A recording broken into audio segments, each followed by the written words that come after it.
1948 یہ وہ ٹائم ہے جب اسرائیل ایک ملک بنا اور اس کے ملک بنتے ہی فلسطین سے اس کی گھر اور زمینیں چھین لی گئیں۔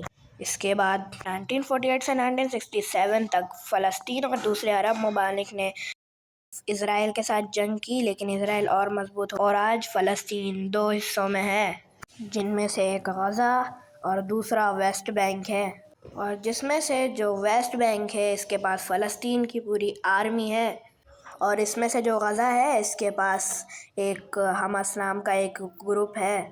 اب تک تو سب ٹھیک چل رہا تھا، لیکن 2023 کے بعد شروع ہوتی ہے ایک اصل جنگ۔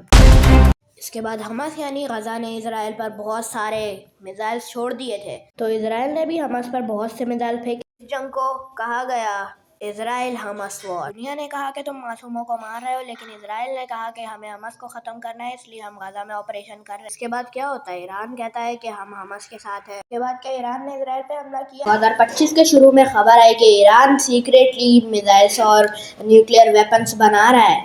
اس خبر کے آتے ہی ساتھ حماس نے اسرائیل کے اوپر مزید میزائل پھینک دیے۔ اسرائیل نے جواب میں حماس کے اوپر اور بھی میزائل اور ڈرونز چھوڑ دیے تھے۔ اسرائیل کو لگا کہ اس حملے کے پیچھے ایران بھی ہے جو سب کچھ کنٹرول کر رہا ہے۔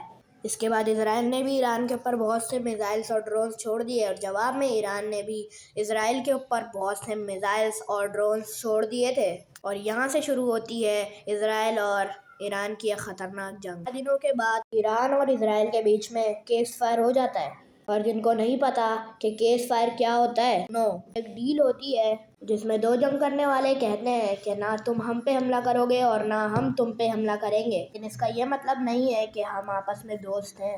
اسی کو کہتے ہیں کیس فائر۔